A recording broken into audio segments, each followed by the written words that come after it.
Buenos días, estimadas y estimados participantes en el módulo de Estética Clásica. Primero de todo, permítanme unas breves indicaciones de carácter administrativo. Este semestre académico termina normalmente alrededor del 7 de diciembre.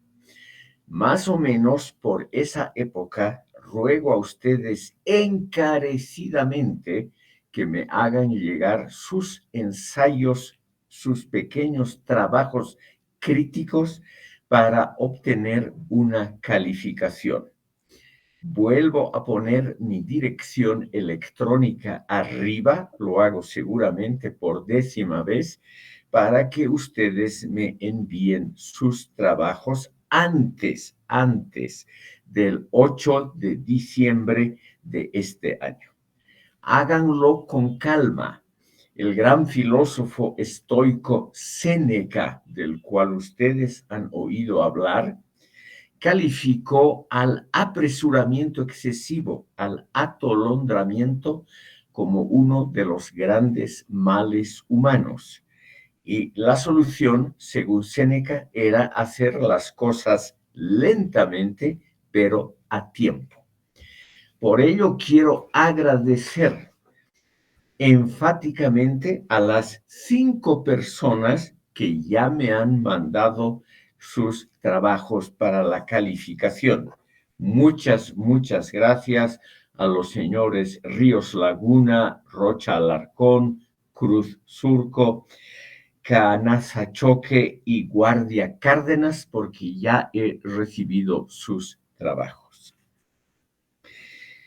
En la sesión de hoy, estimado público, vamos a ver el impacto filosófico del manierismo y al mismo tiempo vamos a decir algo sobre la estética de Immanuel Kant, y eso nos va a permitir al mismo tiempo ver la importancia filosófica del manierismo.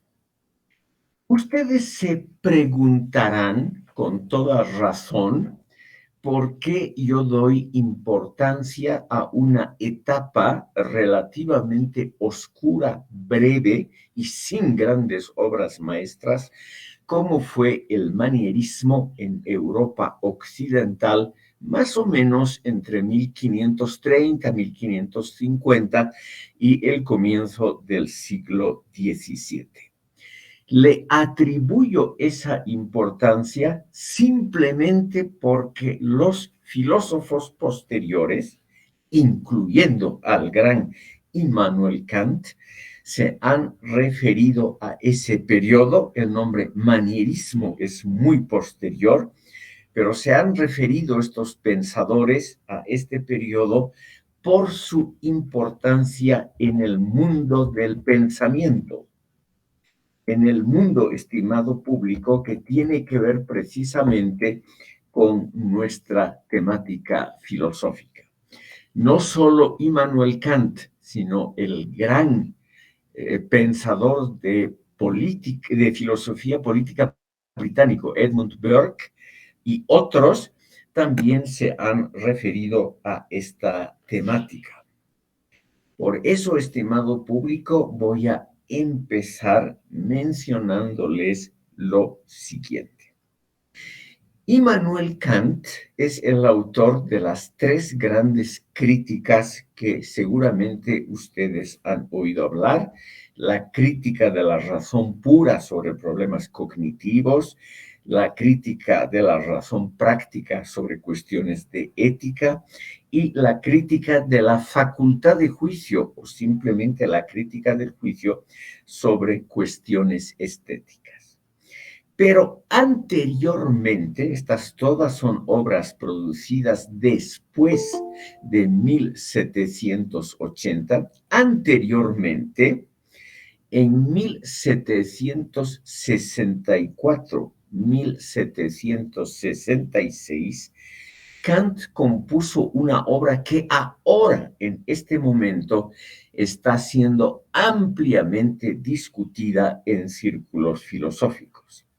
Y sobre esa obra y su relación con el manierismo es que yo quisiera decirles algunas palabras. La obra de Kant se llama Observaciones sobre el sentimiento de lo bello y lo sublime. Repito, Observaciones sobre el sentimiento de lo bello y lo sublime, escrita en 1764 probablemente y publicada en 1766. O sea, es una obra anterior a los grandes escritos críticos y está escrita en un estilo ágil, ligero, prácticamente como literatura popular. Por ello es que esta obra realmente está muy leída actualmente.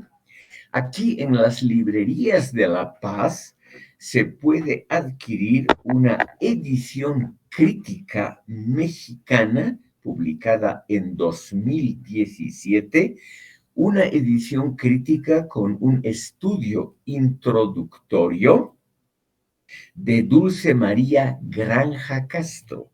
Dulce María Granja Castro.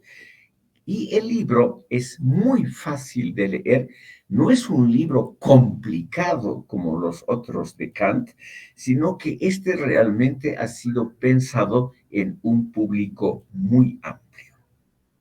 ¿Qué es lo que hace el gran Kant?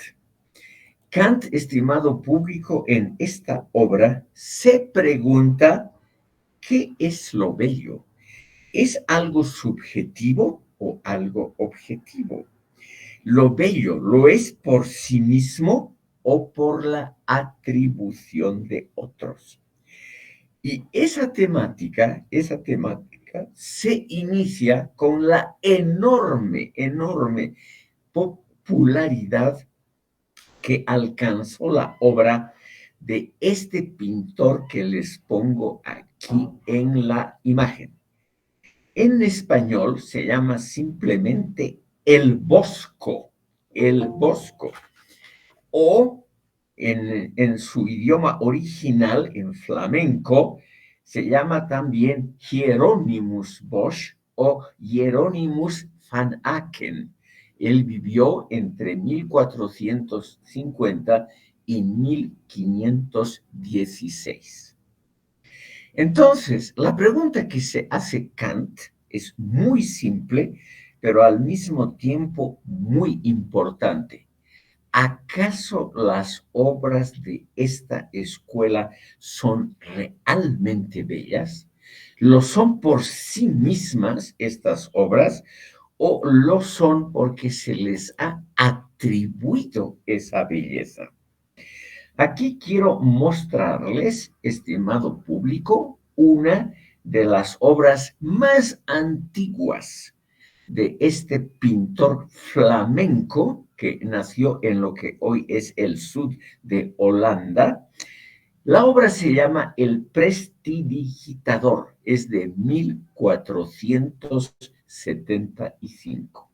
Está hoy en un pequeño museo municipal en la población de Saint-Germain-en-Laye, que es cerca de París. Ruego a ustedes que vean dos cosas importantes en esta obra, que es la que ha preocupado a eruditos, expertos y filósofos de estética durante largo tiempo. Aquí está a la derecha, con cara muy seria, el prestidigitador, que hace simplemente malabares, o sea, juegos con las manos. Y aquí está un público mixto, varones y mujeres, que están observando el cuadro, perdón, están observando los malabares con mucho interés. Sobre todo aquí tenemos en el primer plano centro izquierda a una mujer inclinada que está observando muy atentamente y con cara de ingenua. Está observando esto, un chico también está a su lado y atrás, haciéndose el tonto, mirando hacia arriba como si no tuviera nada que ver, está un ladrón que le está quitando el bolso con dinero. Lo que trata de mostrarnos el pintor Bosch es lo siguiente, estimado público. ¿Existe algo así como un cuadro que despierta interés, que es una de las manifestaciones de la belleza, pese a ser un tema escabroso, un tema que no se usaba ni en la Edad Media ni en la Antigüedad clásica? O sea, un tema desagradable, la ingenuidad, el robo, el hurto, el engaño. Seguramente este hombre que le está robando el bolso a la señora está en combinación con el prestidigitador. El prestidigitador gana unas moneditas por mostrar sus artes, pero también se dedican a esquilmar a los ingenuos.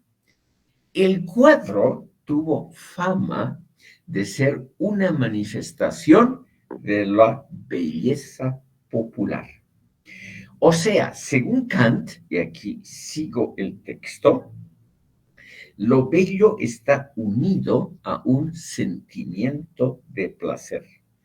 O sea, los observadores de este cuadro sienten placer, gusto. Es un cuadro que gustó desde un primer comienzo.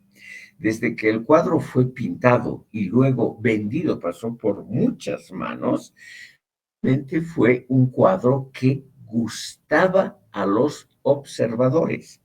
Quiere decir que este señor Bosch, el Bosco, de vida muy oscura, se sabe muy poco sobre él. Les he puesto en la pizarra del chat los nombres, porque él probablemente no se llamaba como él firmaba sus cuadros. Él firmaba como Hieronymus Bosch, pero él se llamaba probablemente Hieronymus van Aken, un típico nombre holandés.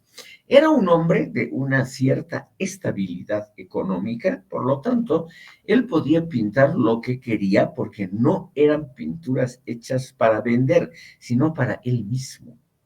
Él nunca vendió directamente sus obras, pero esas obras alcanzaron una enorme difusión. Y aquí viene la teoría kantiana. Kant dice que es una de las primeras obras, hay que diferenciar entre lo bello y lo sublime.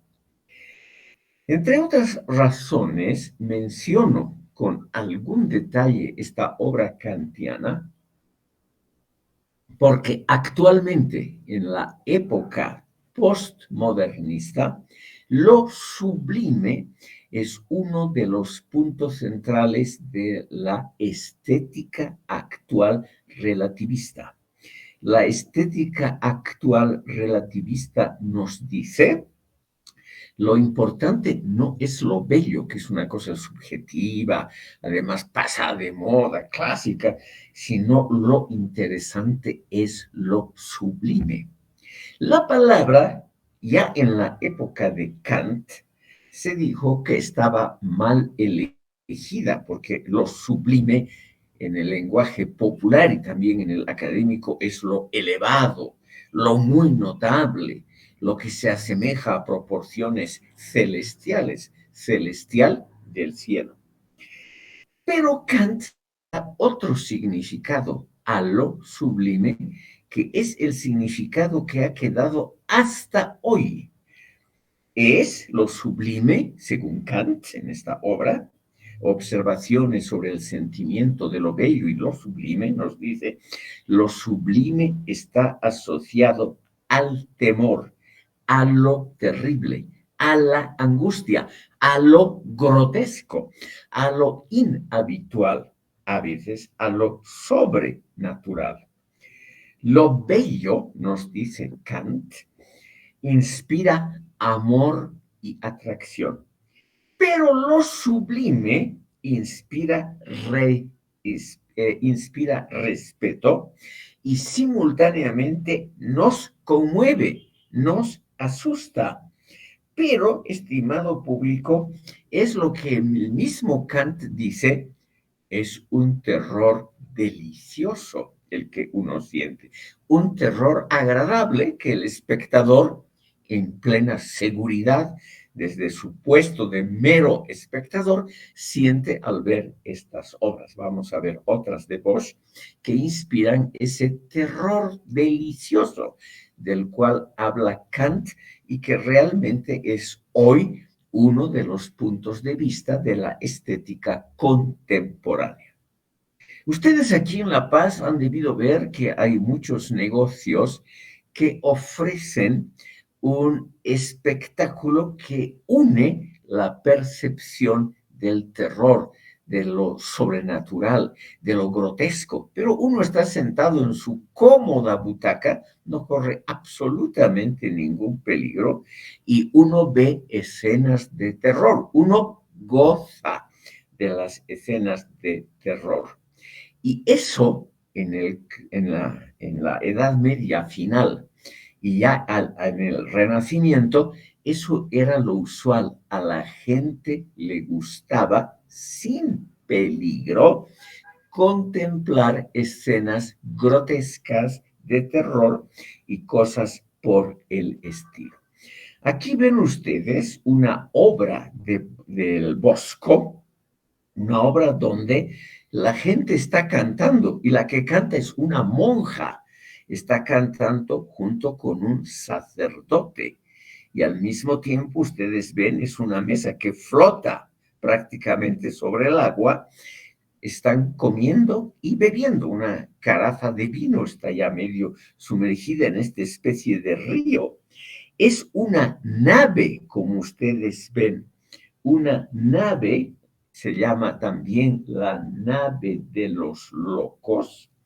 La pintura es de 1480 y se encuentra en el Louvre, en el Gran Museo Parisino. Entonces, aquí tenemos, estimado público, una nave, no sé si se nota bien, un bote.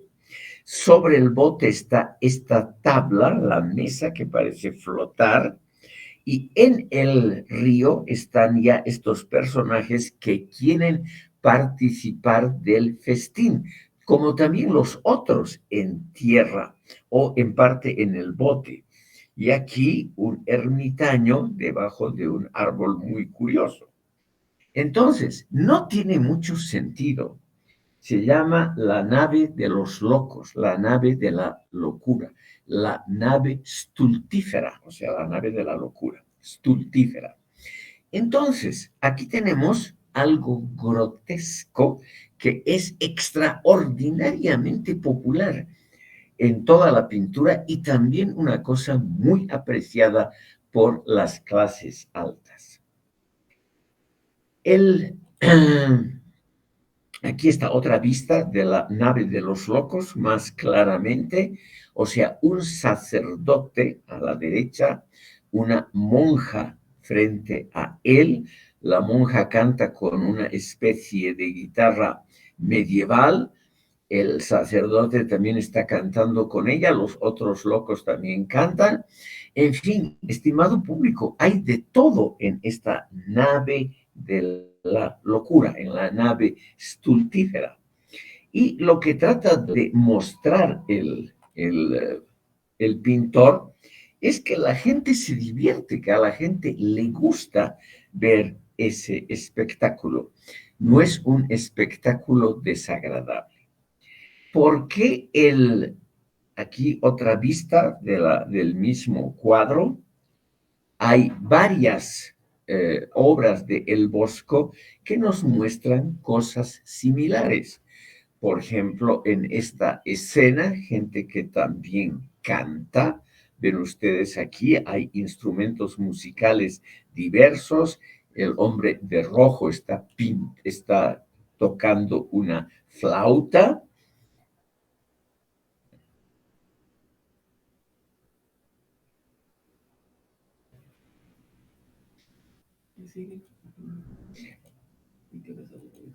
Sí, vamos a volver a explicar por la cantidad de nuevas admisiones que hay que permitirles el acceso.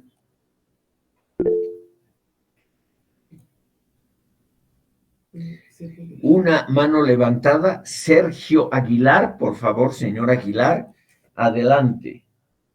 Gracias, muy buenos días, doctor. Buenos días. Quisiera formular una pregunta que, Por bueno, favor. si no es muy pertinente, pido disculpas.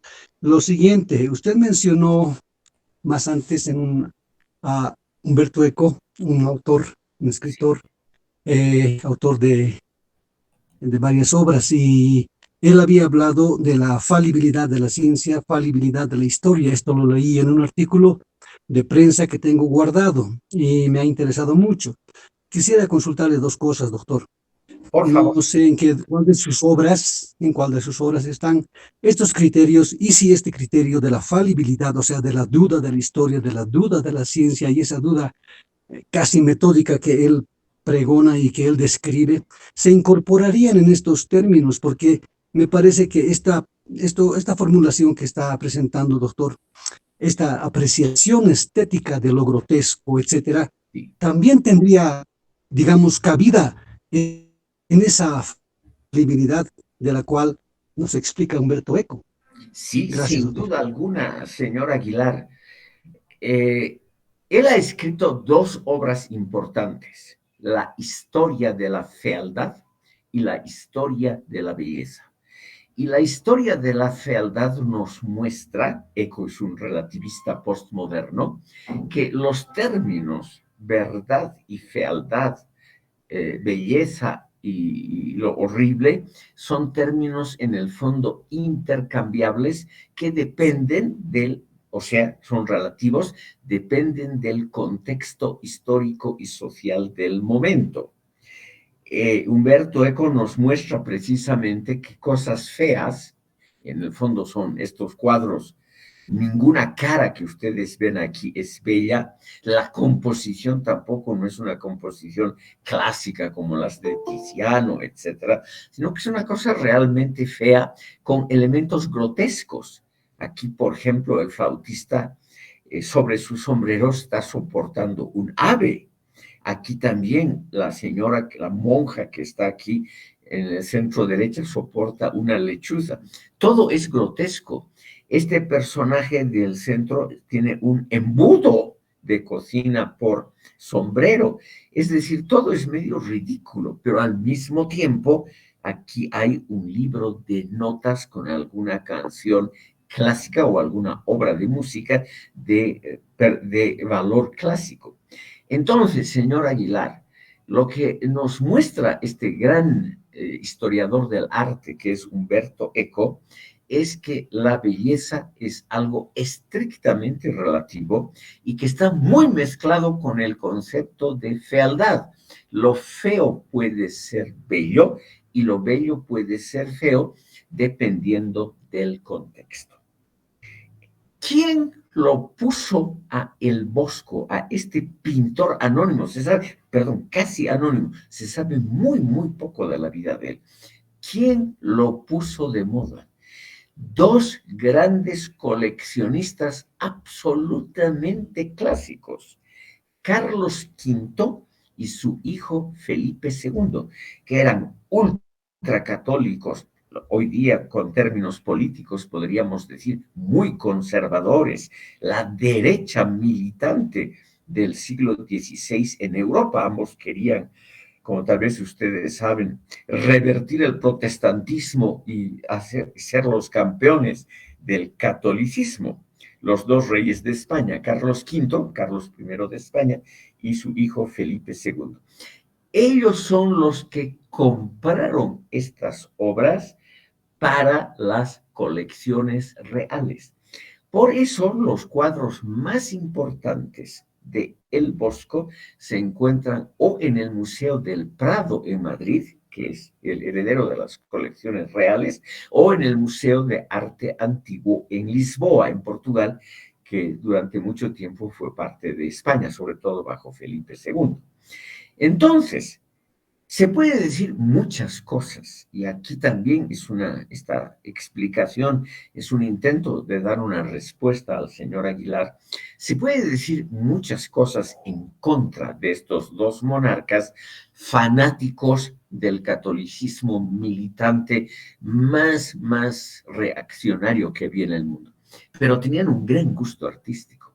Entonces ellos compraron estos motivos populares como el que les estoy mostrando aquí, es una operación quirúrgica, como se hacía todavía a fines del siglo XV, comienzos del XVI.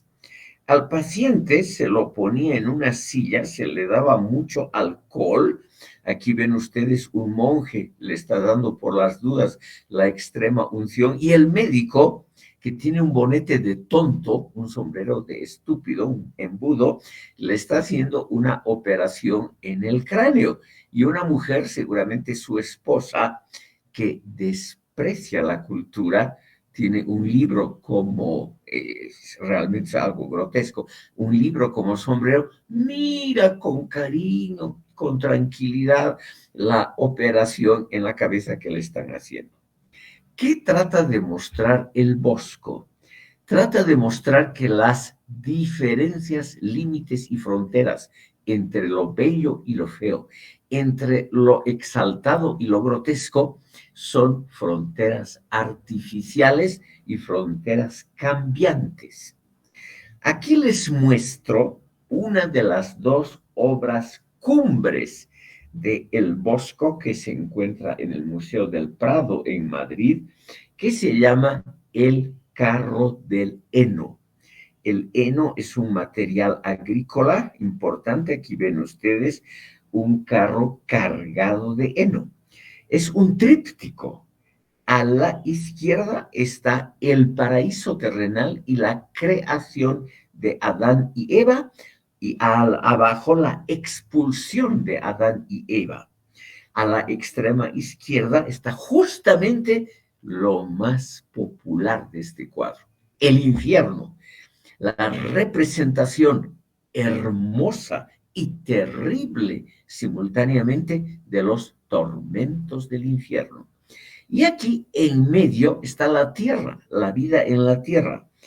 Si ustedes ven los detalles, estimado, porque es un cuadro muy grande que está en Madrid, pintado alrededor de 1500, ustedes pueden observar miles de detalles grotescos que hay en el cuadro.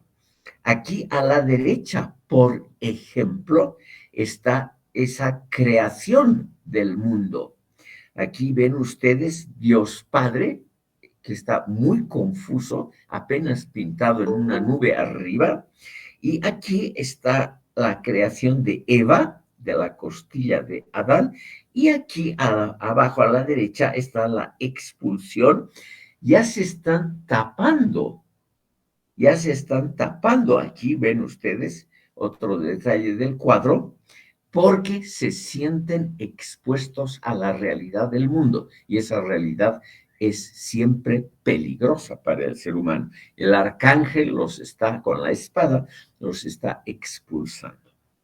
En el centro, aquí, unas imágenes más en detalles a la izquierda del centro, está el carro del heno. Como ustedes ven, son las cosas más diversas, todas mezcladas, porque es la representación de lo onírico, de los sueños, estudiados ampliamente por Sigmund Freud. Los sueños que tenemos siempre mezclan las cosas más raras y dispersas. Aquí, por ejemplo, sobre el carro de Eno, una pareja, la mujer que está sosteniendo una partitura y el varón que está en parte sobre ella, que está con una especie de mandolina o guitarra medieval, que está haciendo música. Y al mismo tiempo vemos a la izquierda un ángel que está rogando a Dios, y a la derecha un demonio, y una pareja besándose también atrás. Todo esto son sueños. En la realidad campesina, es una imagen agraria, En la realidad campesina, estimado público de esa época, era simplemente impensable que la gente se divierta de esta manera con un carro de heno, que es un material además que no aguanta mucho peso, es un material altamente disperso. Aquí ven ustedes la parte inferior del panel central. Hay las cosas más diversas y más grotescas, como en un sueño, como en una pesadilla, todo mezclado. Aquí ven ustedes a la izquierda arriba un papa a caballo, un emperador, el de rojo, el que tiene la espada y el que está coronado a la derecha del papa, dignatarios de Estado. Pero al mismo tiempo vemos aquí gente peleándose en el centro mismo, debajo del carro de heno, gente pegándose de la manera más brutal. Y a la derecha vemos un pescado, un pez enorme que ya ha salido del agua, que se lo están robando y la gente trata de apropiarse del mismo. Aquí ven ustedes un religioso a la extrema izquierda abajo, un religioso gordo que se hace servir por unas monjas y que se dedica a la glotonería. O sea, son todas imágenes dispersas, oníricas, quiere decir el mundo de los sueños, y ese mundo de los sueños, estimado público, mezcla irracionalmente todo con todo. Como ven ustedes, y aquí son las imágenes del infierno, como ven ustedes, se trata de motivos artísticos que no son congruentes con la doctrina católica severa que en la época de Carlos V y Felipe II se predicaba en España. Pero pese a ello, pese a que son cosas contrarias a la enseñanza religiosa, dos fanáticos católicos, como fueron Carlos V, Carlos I de España y Felipe II, se dedicaron a comprar este tipo de cuadros y no solamente por sumas muy elevadas, sino que también se dedicaron a proteger a este tipo de artistas que rompían con los moldes clásicos de lo que debía ser puesto en un panel de pintura. Aquí ven ustedes imágenes todas terroríficas. Es la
quiere mostrar aquí el Bosco es que lo grotesco es parte de la vida cotidiana. Aquí en Bolivia hay una obra muy interesante que yo les recomiendo, que se llama El grotesco social en Bolivia de Javier Sanginés, que es una de las pocas obras de lo que podríamos llamar filosofía estética unida a literatura. Javier Sanginés es catedrático de literatura latinoamericana en la Universidad de Ann Arbor, al lado de Detroit, en los Estados Unidos. De todas maneras, estimado público, aquí tenemos una visión completa del panel central del carro de Eno, que ya hemos visto en otro momento. Todo es irreal. El heno, como les decía, es un material extremadamente disperso. No soporta peso encima, son pajitas que se deshacen ante el peso. No se deshacen, se pierden, se dispersan ante el peso. Y sobre el heno no puede haber normalmente un árbol, ni menos esta cantidad de personas que además se mueven, que atacarían la estática del carruaje y que por lo tanto es una cosa simplemente fantástica. Pero, estimado público, todo esto ha hecho que este cuadro de El Bosco, que hoy está en el Museo del Prado en Madrid, sea uno de los cuadros más copiados, más visitados, más utilizados, sobre todo cuando se desgajan elementos de él. Por ejemplo, aquí en la parte superior, el amor ilícito de gente que no está casada, o abajo las peleas cotidianas también de la gente, o el ver a gobernantes que no se sabe bien qué están haciendo en medio del cuadro. Eso no era lo importante para el Bosco.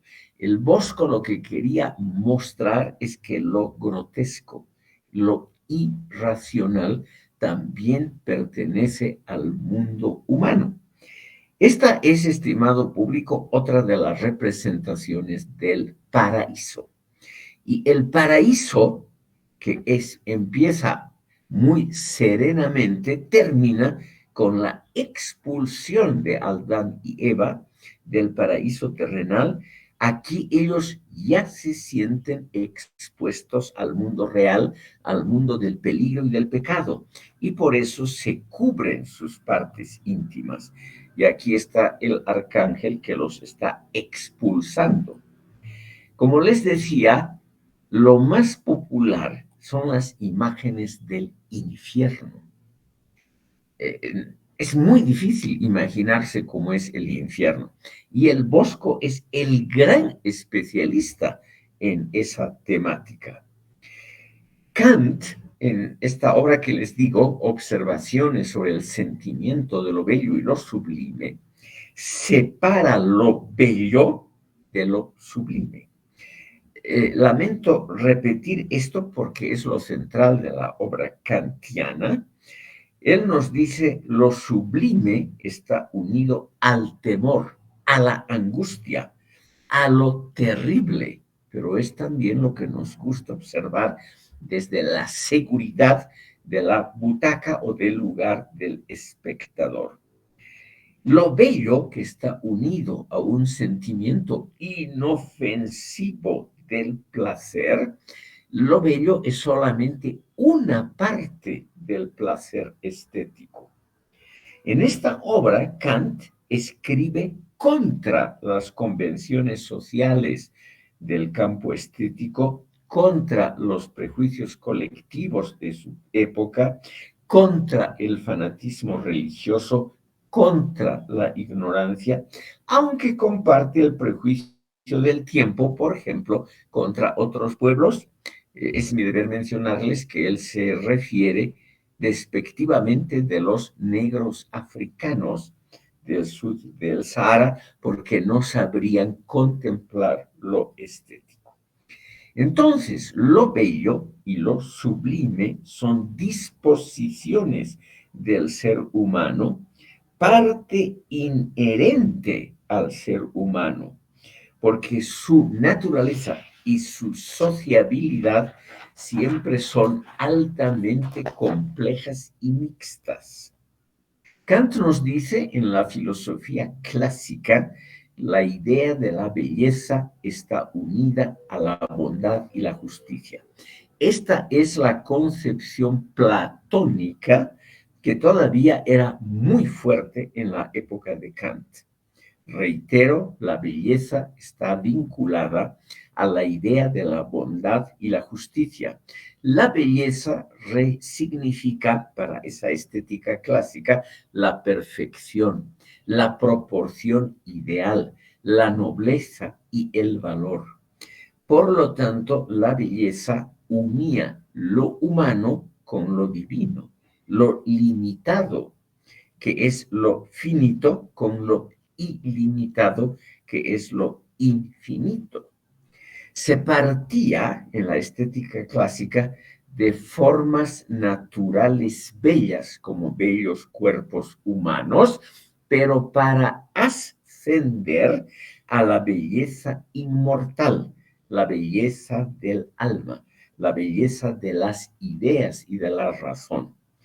Los objetos bellos, reitera Kant, para la estética clásica son los que participan de la idea platónica de la belleza eterna, abstracta, inmutable, incólume al paso del tiempo.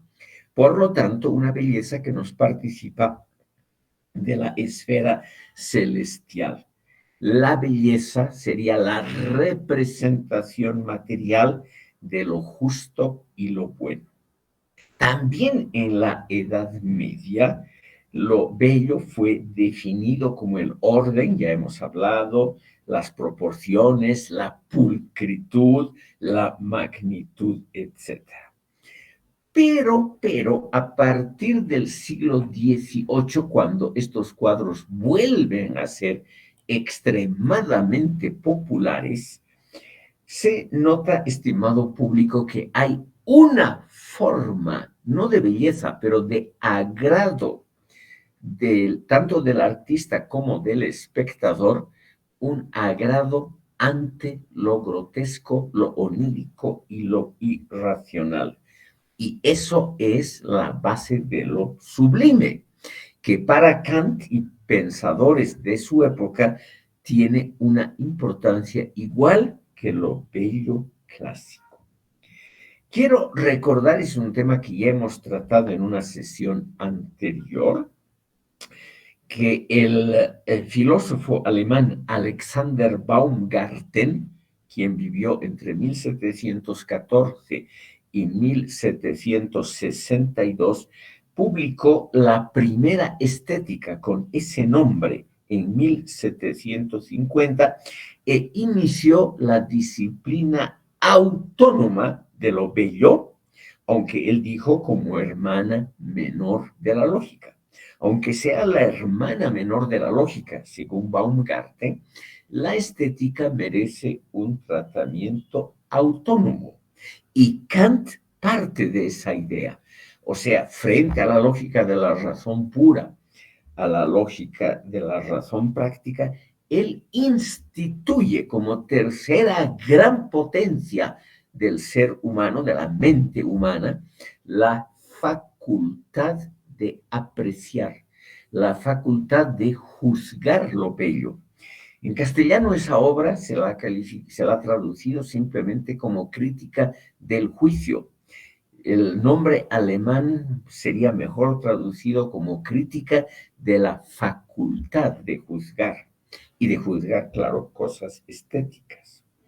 Entonces, lo interesante, estimado público, es que aquí, con la representación tan aguda de lo grotesco, como dijo el señor Aguilar, viene un elemento relativista, porque evidentemente esto que es el infierno pintado por el Bosco tiene un atractivo enorme sobre el espectador. En esa época, estimado público, en la época de fines de la Edad Media, principios del Renacimiento, no habían los medios sociales de ahora, el cine, la televisión, y la gente tenía muy pocas posibilidades de ver lo grotesco, lo horrible. Aquí tenemos una representación que une, curiosamente, el Bosco era un gran artista, lo mismo Bruegel, el otro gran flamenco. Aquí se une, estimado público, lo grotesco con lo sagrado. Vean ustedes, estas son dos representaciones de la marcha al Calvario. Jesucristo, que es la figura que está en este gris claro, y la figura que está en el centro con una corona de espinas apenas enunciada, aquí la corona de espinas, está llevando su propia cruz al Calvario, donde va a ser crucificado y donde va a morir. Cristo mismo, en las dos pinturas, tiene una cara de sufrimiento callado, un sufrimiento estoico, no se queja, sabe cuál es su destino. Y los que lo acompañan, si ven ustedes sobre todo en la pintura de la derecha, los que lo acompañan tienen todos caras grotescas, caras horribles. Vean ustedes estos varones, todos tienen caras deformadas, bocas horribles, expresiones que no tienen que ver con la compasión. La compasión, Buenos días, doctor. Perdón que lo corte, ya. pero le quería informar que no está compartiendo pantalla. No sé si Ah, solamente es mi caso o en los demás igual, pero no se ve lo que está compartiendo. perdón, ¿podrían los otros avisarme si ven las figuras? No se ve las figuras. No se No ve, se ve, no no se se ve, ve. doctor. Ya, entonces vamos a volver, permítanme un instante, vamos a volver. Estimado público, ¿y se han visto las primeras imágenes? ¿Han visto esto? Las primeras imágenes sí se estaban viendo ¿Ah? hasta que nos presentó una de las pinturas cuando se estaba haciendo la comparación. Un momento, por favor. Cuando estábamos viendo más detalladamente la imagen El carro de de Eno. exactamente, hasta ese momento se vio lo que estaba compartiendo. Esto se ha visto, ¿ya? A esto le seguía esto. ¿Se ha visto esto?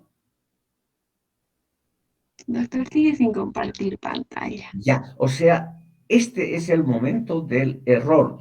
O sea, se ve el carro de Enos, si les entiendo a ustedes. Esta imagen todavía se ve. No se está viendo en este momento nada. Solamente El carro de esta imagen se está todavía se viendo ve. la reunión. Lo que yo le decía es Ya, lo que vimos. permítanme entonces, estimado público, perdón, alguien ha abierto un micrófono. Permítanme una mini pausa, vamos a tratar de arreglar esto. O sea, se ve más o menos hasta la imagen número 10 y ahí empieza el problema. Permítame, señorita, una pregunta. ¿Se ha visto esta imagen? Por eso, doctor, como le decía, no, ahorita si nos está compartiendo, no se está viendo. No se ve. No se ve ahorita. Ya. Pero lo que yo le decía, hasta donde hemos visto, Sí. era antes, o sea, de lo que me acordaba, pero no se ha visto. Ajá. Dígame, señorita, ¿y se ha visto la nave de los locos, esta? ¿O esta? El doctor ahorita me está diciendo esta y esta, pero no puedo ver Ya, lo ya. que me está Entonces se ha preguntando. estropeado algo. La nave de los locos se vio. Permítanme una breve pausa. Vamos a tratar de arreglar el problema técnico. Permítanme una brevísima pausa.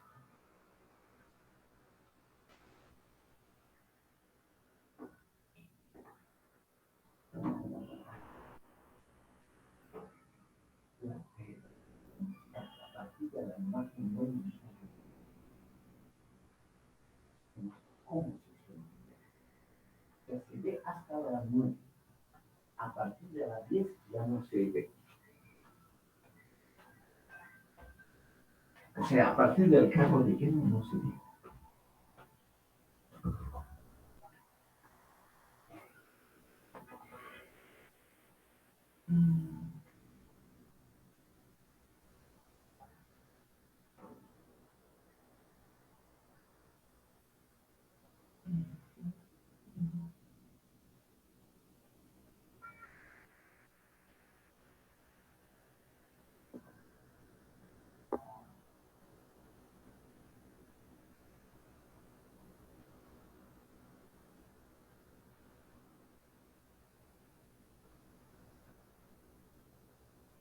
Ahora ven, compañeros. Sí, ya se puede ver. Muchas gracias.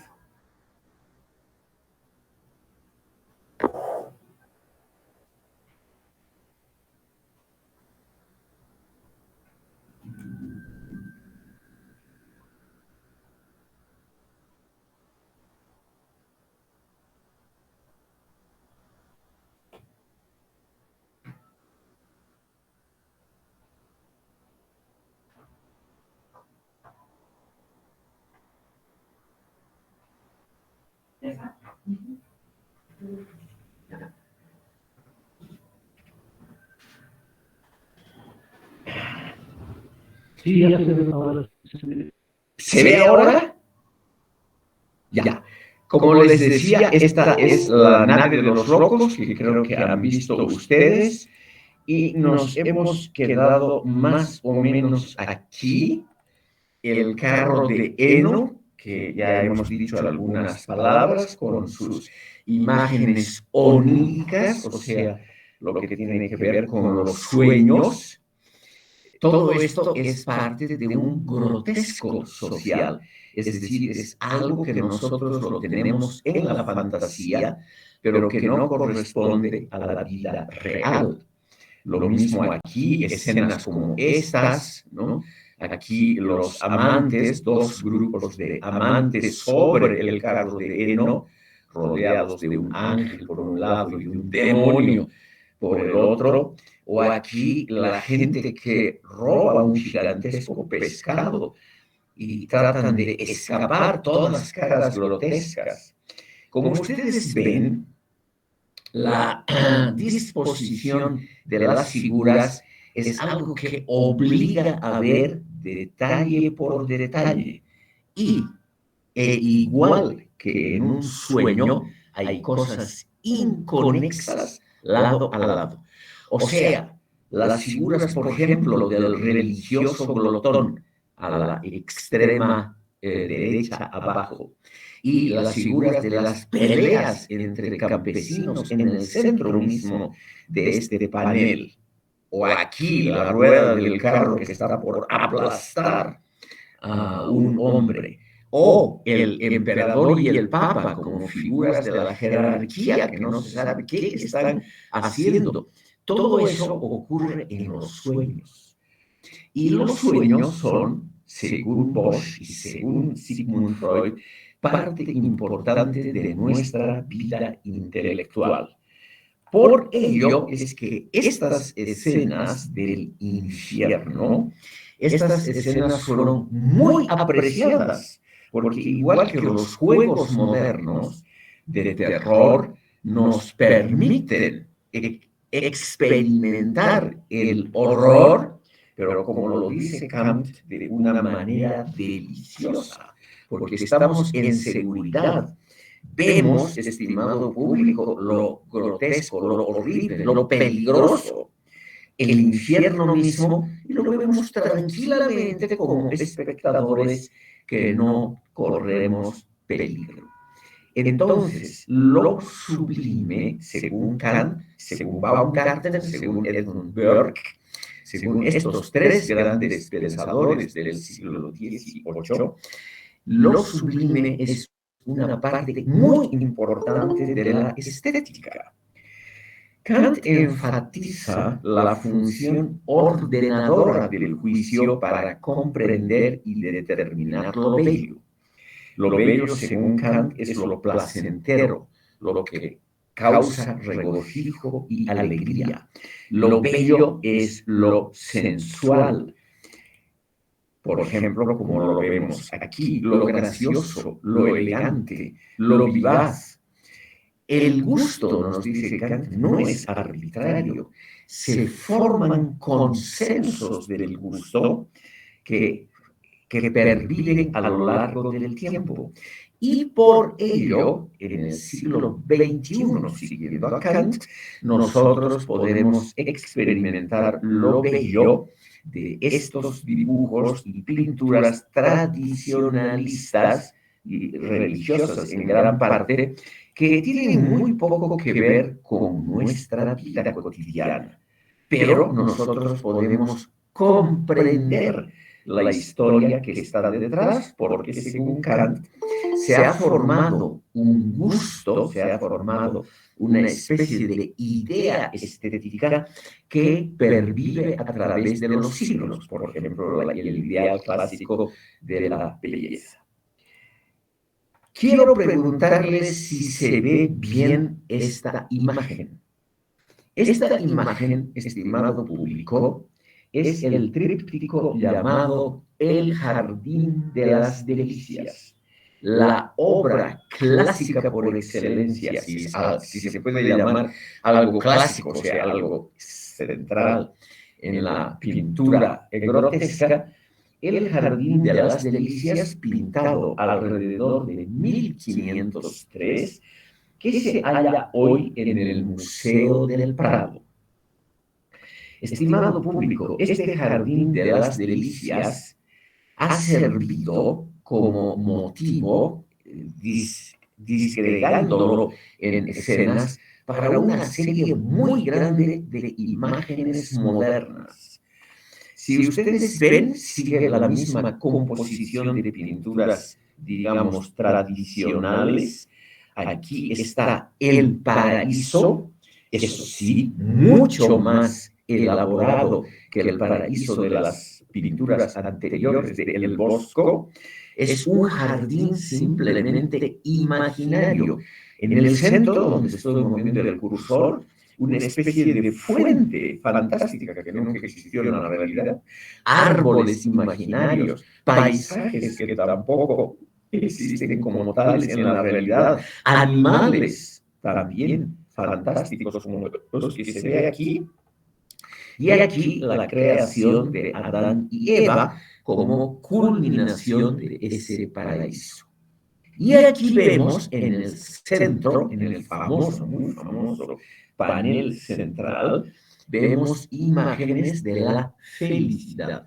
Por eso se llama el Jardín de las Delicias, porque nos muestra, estimado público, nos muestra claramente lo que puede ser el placer. Son objetos fantásticos en esta laguna. Ven ustedes unas esferas azules, unos árboles y unas estatuas también fantásticas. En el centro mismo del cuadro, una pequeña laguna ovalada, donde hay gente joven que se baña. Ustedes tal vez pueden, es facilísimo buscar en internet, y pueden ver ustedes algunos detalles de esta obra, algunos detalles altamente eróticos. Hay pares haciendo el amor, o aquí, por ejemplo, esta es una de las escenas más famosas, aquí donde está el cursor. Casi todos son cuerpos desnudos. O sea, ya no es la Edad Media, ya es en parte el Renacimiento. Pero es un renacimiento todavía muy ligado a figuras religiosas. O sea, el Bosco no se ha podido liberar completamente del mundo religioso de la Edad Media. De todas maneras, aquí, alrededor de la laguna ovalada, es una, como ustedes ven, una procesión a caballo, una procesión que da la vuelta, una procesión gozosa, alegre, de gente joven que se están divirtiendo de las maneras más diversas. Hay algunas escenas amorosas, como esta en la parte inferior a la izquierda, y estas otras también aquí en la parte inferior, escenas claramente eróticas de todo tipo. Simplemente el Bosco se ha atrevido en esa época, 1503, ha sido pintado este tríptico, nos muestra la diversidad de la capacidad del hombre de regocijo, de alegría. Y a la derecha, el infierno, que es terrible, estimado público. Aquí ven ustedes, lamentablemente no tengo en este momento una ampliación, pero esta es la figura más famosa, es un diablo que está tragando gente y está expulsando abajo, que se va al inframundo. Entonces, aquí ven ustedes instrumentos musicales que hacen demasiada bulla. Aquí unas figuras absolutamente fantásticas. Un hombre con un enorme sombrero, pero con un cuerpo completamente deformado. O aquí un cuchillo enorme que está sostenido por dos orejas separadas de la cabeza. Y arriba un incendio. O sea, estimado público, esta es la imagen de lo sublime, que como les digo está muy cercana a lo grotesco, a lo onírico, a los que nos causa, lo que nos causa terror. ¿Qué nos dice Edmund Burke? Y ahí es lo mismo que nos dice Kant en la obra que acabo de citar. Lo sublime, y esto se ve muy claramente en estos paneles, lo sublime es lo desmesurado, lo grotesco. Como les decía, hay la imagen de lo grotesco social en Bolivia, lo desordenado, lo desbordado, pero también, sobre todo en el panel de la derecha, lo despiadado, como si fueran elementos estéticos de primera calidad. Eso es lo interesante, lo desordenado, lo desmesurado, lo horrible también adquiere la calidad de lo estético. Entonces, ¿qué nos pintan estos pintores como el Bosco y otros que vamos a ver posteriormente? Nos pintan, por ejemplo, paisajes extremos, desiertos, selvas, hielos, montañas, precipicios, que llegan a ser temas favoritos de los comitentes, de los que encargan los cuadros o de los espectadores. Lo bello, dice Kant, basándose en Edmund Burke, lo bello es lo seguro, lo plácido, lo reposado, lo familiar, en el fondo lo conocido. Pero lo sublime, lo que vemos aquí delante, es lo exótico, lo extraño, el culto del, palabra de Kant, del horror delicioso, del miedo atrayente. Entonces, estos conceptos acuñados por Kant, el horror delicioso, el miedo atrayente, son cosas realmente muy, muy actuales, estimado público. El terror delicioso es el que gusta al espectador que se halla en total seguridad. El Bosco ha pintado también este cuadro, ha pintado varios cuadros, Cristo portando la cruz, con ese nombre genérico. El que está a la derecha es de la época final del Bosco, de 1515. Está en Gante, una ciudad de Bélgica actualmente, en el Museo de Bellas Artes.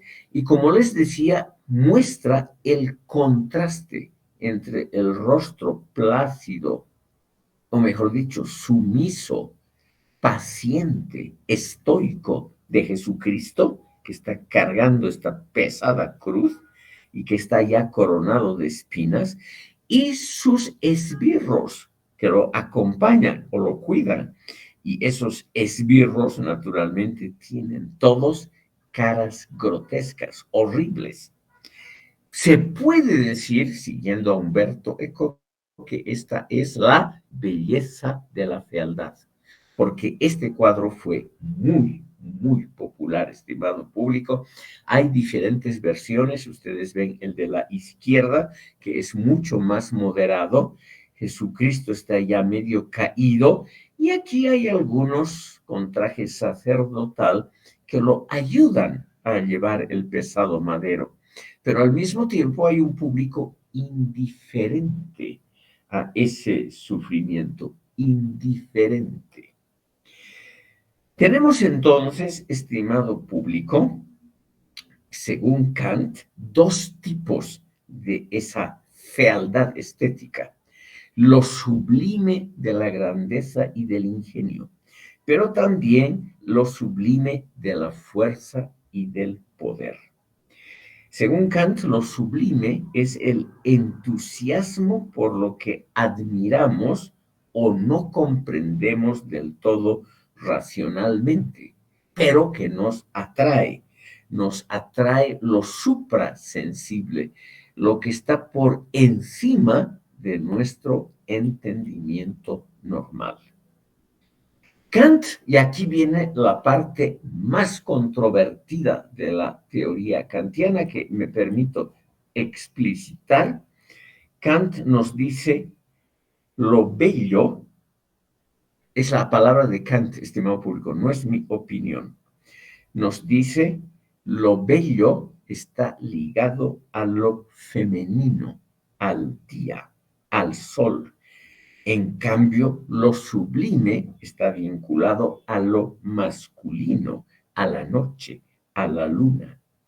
¿Cuáles son los motivos recurrentes, dice Kant, de lo bello? Las flores, el sol, la luminosidad.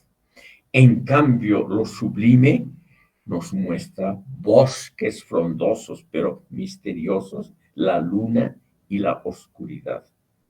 Lo bello, nos dice Kant, está unido a la comedia, a la cultura de italianos y franceses. En cambio, lo sublime está vinculado a la tragedia, a la mentalidad de ingleses y alemanes.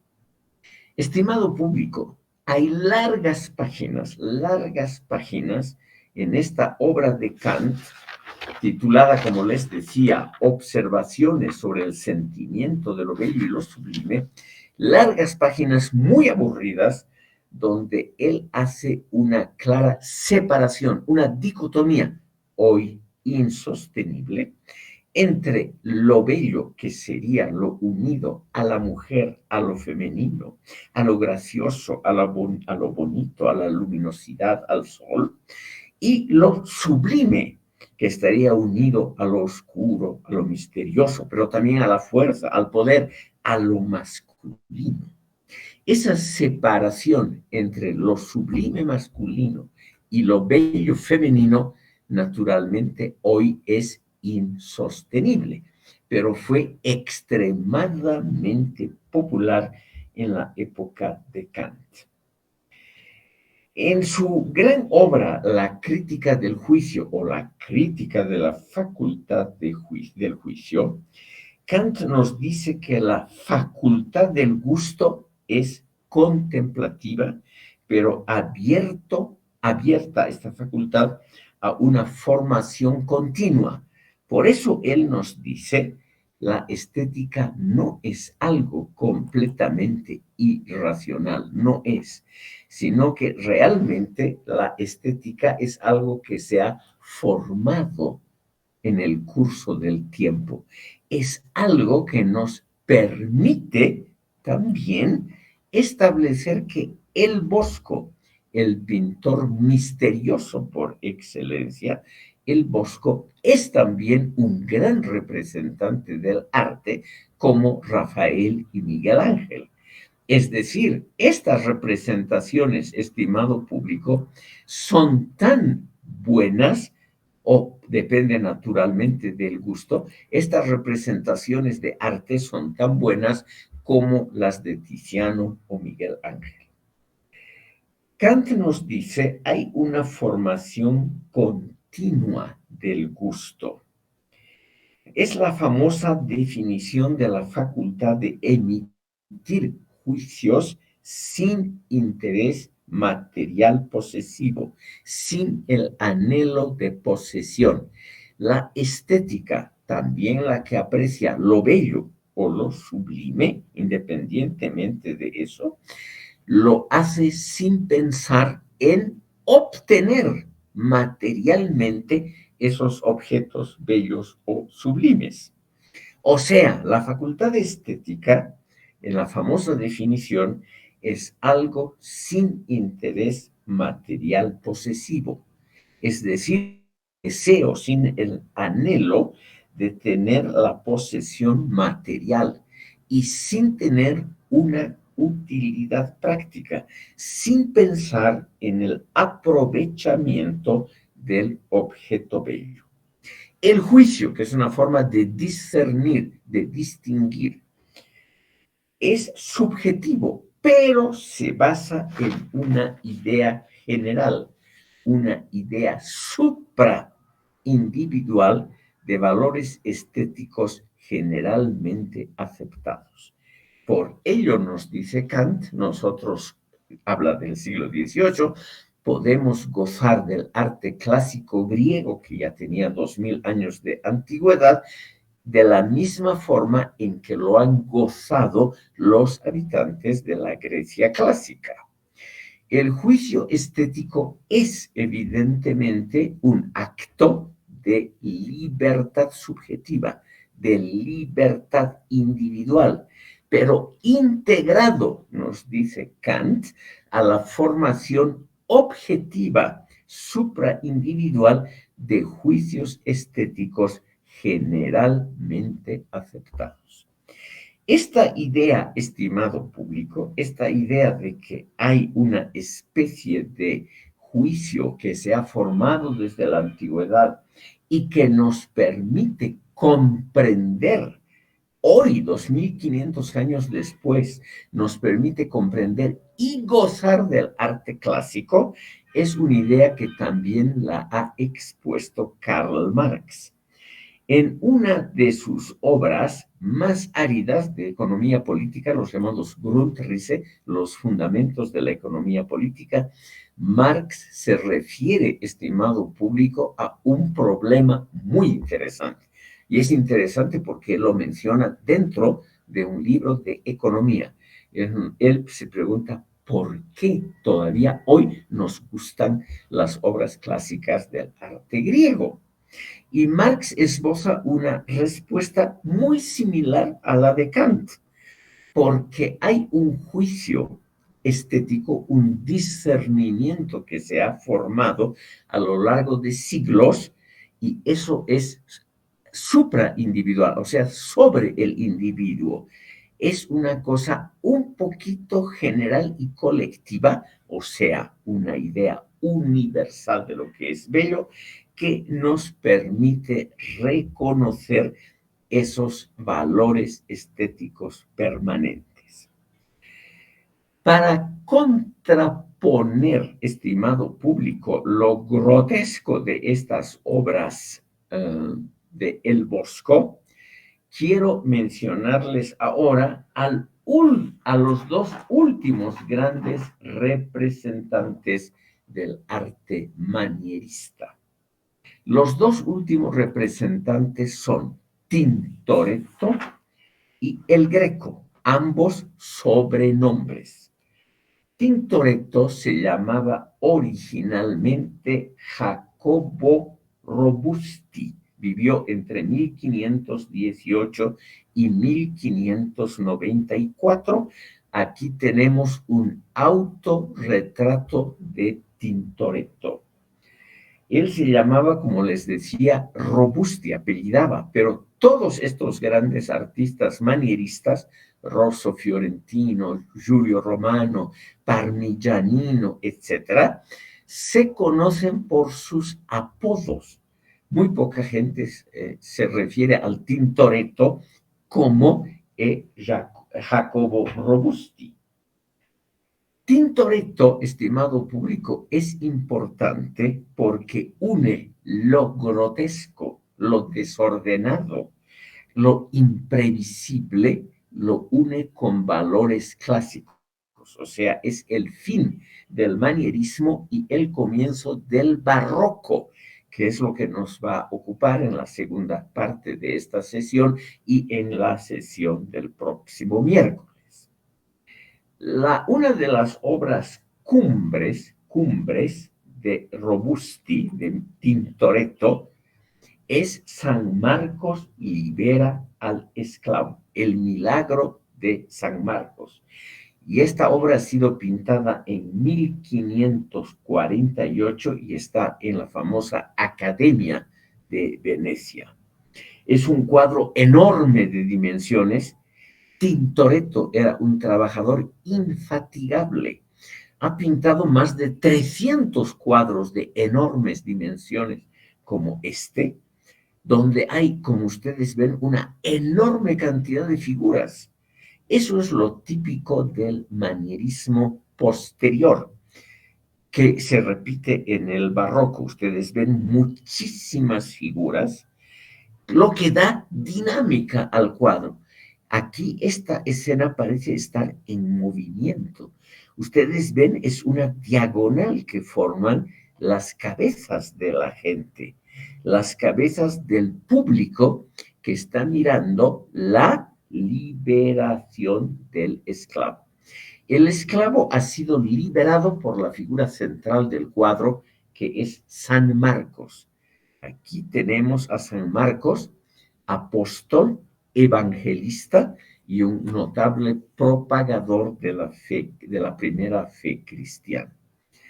De San Marcos no vemos el rostro. Esa es la enorme novedad que Tintoretto nos pone en este cuadro.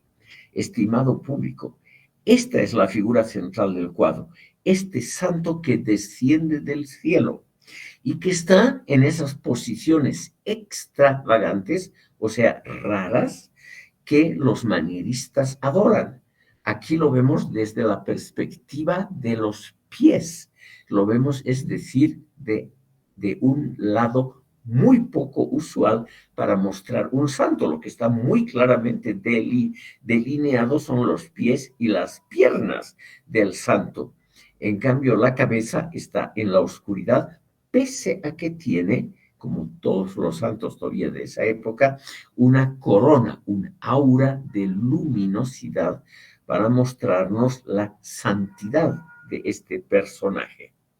San Marcos, ya muerto, ha descendido del cielo, está justamente bajando del cielo y con un solo signo, aquí está la mano derecha del santo, con un solo signo, ha roto las argollas que lo mantenían prisionero a este pobre hombre que está echado aquí en la parte inferior. Y uno de los esbirros, este hombre que está aquí en posición central, con vestimenta clara y con turbante blanco, le muestra al juez, le muestra que las argollas han sido rotas, le muestra que ha habido un milagro. Alguien, el santo, San Marcos, ha destruido los signos de la esclavitud y por lo tanto el esclavo va a ser liberado. Entonces, ustedes ven, es un enorme apiñamiento de gente, típico del manierismo y también del barroco. Barroco significa, entre otras cosas, el horror al vacío. Por lo tanto, también la frondosidad de imágenes. Prácticamente no hay ningún lugar que esté libre de algo. Solamente aquí el cielo azul arriba, pero por lo demás, en la parte que podemos llamar terrestre, todo espacio está totalmente lleno de gente, de arquitectura, o también, por ejemplo, aquí de curiosos como este hombre a la izquierda inferior. Entonces, esta es la última etapa del manierismo y el comienzo del barroco, estimado público. Y Tintoretto es el gran representante de esa época. Ahora, esta parte del manierismo, esta última parte, también nos acerca al romanticismo del siglo XIX, de comienzos del siglo XIX, con lo que finaliza la estética clásica y también con lo que va a finalizar este curso, con las teorías de Hegel y la gran estética de Hegel y las respuestas de los románticos, que lo vamos a ver en la última sesión. Pero yo les quería mostrar otras obras manieristas de Tintoretto. Por ejemplo, aquí, estimado público, tenemos una cena. Y en esa cena, aquí están los santos con las aureolas. Y la parte sagrada del cuadro, que es la parte de la derecha, no es la parte central del cuadro.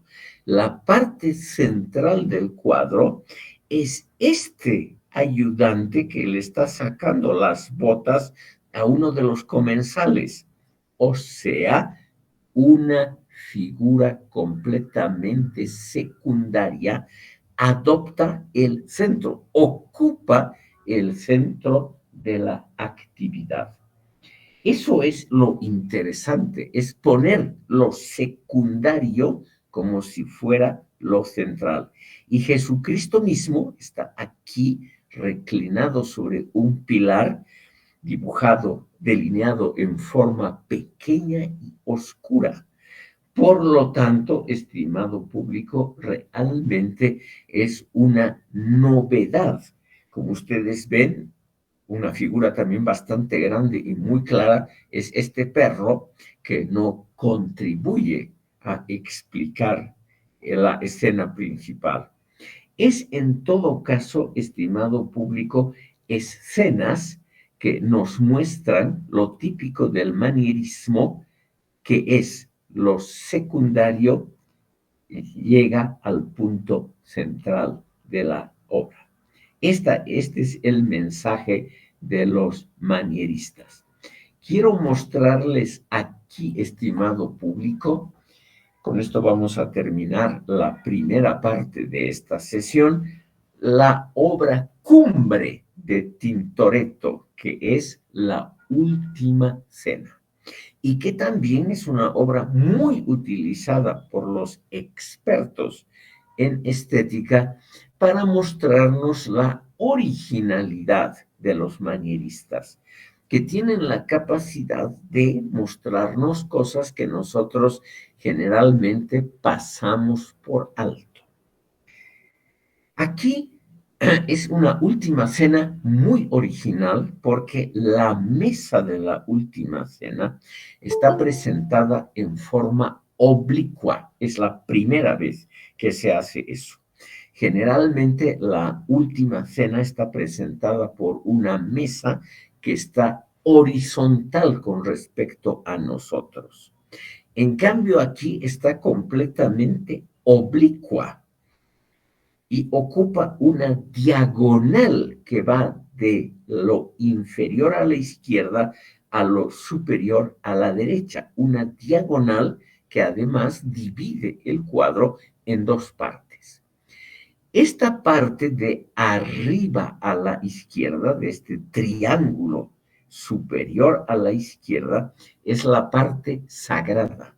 Jesucristo, que está con un resplandor muy fuerte, está repartiendo el pan y el vino a sus discípulos. Aquí están los discípulos, todos también con una aureola mucho más pequeña, obviamente, que la de Jesucristo. Y aquí, al lado opuesto de la mesa, está el traidor, Judas Iscariote. Aquí está en un tono anaranjado y un poco apartado de los otros apóstoles. Los apóstoles todos están mirando la escena divina. Y al mismo tiempo, en esta parte superior a la izquierda, hay una lámpara, que es la que ilumina todo el cuadro. Y esa lámpara, estimado público, está también irradiando ángeles. Ustedes pueden ver aquí donde está el cursor y sobre todo aquí, un poco a la derecha arriba, están los ángeles que están celebrando ese y cantando ese momento de la última cena. En cambio, en el triángulo inferior a la derecha, en donde estoy moviendo el cursor, aquí está la gente que está sirviendo la cena. Aquí ven ustedes, están preparando los alimentos y están sacando aquí garrafas de vino o agua y están sacando de un cesto enorme, están sacando los utensilios para la comida. Estos servidores, que son varios, una mujer aquí, un varón que la está mirando con traje azul, otros aquí, ellos no se dan cuenta de la escena sagrada. El grupo mundano, esto sería la mundanidad, lo terrestre, lo de abajo, lo mundano, no se da cuenta de la sacralidad y del milagro de arriba. Eso es lo que ha mostrado genialmente, según los comentaristas, Tintoretto. O sea, una mitad del cuadro es la representación de lo sagrado, acentuado sobre todo por la aparición de los ángeles que salen de alguna manera de esa luz brillante de la lámpara, y a la derecha la actividad mundana que se ocupa de comer y beber, que también es muy importante, y esa mundanidad, ese mundo de abajo, el mundo de las cosas cotidianas, no se percata, no percibe lo importante del milagro de la última cena, donde el pan normal y el vino totalmente común se convierten en el cuerpo y la sangre de Jesucristo. Ellos no ven esta parte del cuadro, que es muy bien delineada. Ustedes ven hasta las vestimentas, los contrastes de colores, todo está muy bien hecho. Esta parte del mundo no se da cuenta del aspecto religioso trascendente del mundo. Por lo tanto, el cuadro nos muestra la contraposición entre lo sagrado y lo mundano, entre lo real y lo religioso, que está separado por esta curiosa diagonal que Tintoretto ha creado. Es el primero que crea esta diagonal, esta mesa en una posición muy inusual para el arte de la época, que nos muestra con ese extraordinario talento que él tenía. Estimado público, como es algo más de las 12, aquí haremos una pequeña pausa, un descanso pedagógico. 10 minutos de descanso.